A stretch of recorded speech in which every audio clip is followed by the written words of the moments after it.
Guys, NEET எக்ஸாம்க்கு படிச்ச exam எழுதிட்டேன், பாஸும் பண்ணிட்டேன். ஆனா நான் எடுத்த மார்க்குக்கு சீட்டு கிடைக்கல. அப்படியே சீட்டு கிடைச்சாலும் 1 crore or 1.5 crores ஆகுது அப்படின்னு சொல்லி ஃபீல் பண்றீங்களா? உங்களுக்காக தான் இந்த வீடியோ. மிஸ் பண்ணாம இந்த வீடியோவை சேவ் பண்ணி வச்சுக்கோங்க. One of the top medical education consultancy, அதுக்கு தானே டாக்டர் ட்ரீம்ஸ் இருக்காங்க. நிறைய பேர் நீட் எக்ஸாம் எழுதிட்டு மெரிட்ல சீட் கிடைக்காம அப்ராட் போய் படிக்கணும் அப்படின்னு சொல்லிட்டு ஆசையோட இருப்பீங்க. பட் எங்க போறது, எப்படி ஜாயின் பண்றது, எந்த யூனிவர்சிட்டி எடுக்கிறது அப்படின்னு தெரியாம கன்ஃபியூஸ்ல இருப்பீங்க.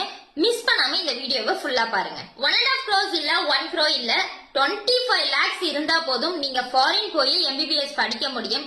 எப்படி தானே கேக்குறீங்க? அதுக்கு தானே நம்ம டாக்டர் ட்ரீம் இருக்காங்க. ஒன்ஸ் நீங்க டாக்டர் ட்ரீம்ல அட்மிஷன் எடுத்துட்டா, அட்மிஷன் எடுத்து லைசன்ஸ் உங்க கைக்கு வர வரைக்குமே 6 years டாக்டர் ட்ரீமோட ரெஸ்பான்சிபிலிட்டி தான். அண்ட் அது மட்டும் இல்ல, நீங்க ஸ்டே பண்ற ஹாஸ்டல்ல இருந்து அண்ட் இந்தியன் ஃபுட்ல இருந்து இது எல்லாமே உங்களுக்கு கம்ஃபர்டபுளாவே அவங்க பண்ணி கொடுக்குறாங்க. அது மட்டும் இல்லாம 23 or 25 lakhs இந்த 6 yearsல நீங்க 12 installmentல பே பண்ணிக்கலாங்க. ஒரேடியா பே பண்ணும் அப்படின்ற அவசியமும் இல்ல. டாக்டர் ட்ரீமை பத்தின டீடைல்ஸ் இன்னும் உங்களுக்கு தேவைப்படுது அப்படின்னா இந்த வீடியோ கீழே நான் அவங்களோட நம்பர் கொடுக்குறேன். மிஸ் பண்ணாம அவங்களுக்கு கால் பண்ணுங்க. டீடைல்ஸ் எல்லாமே அவங்களே தெளிவா உங்களுக்கு கொடுத்துருவாங்க. அண்ட் இந்த வீடியோ யாருக்கு தேவைப்படுதோ அவங்களுக்கு ஷேர் பண்ணுங்க, மிஸ் பண்ணாம. Bye by.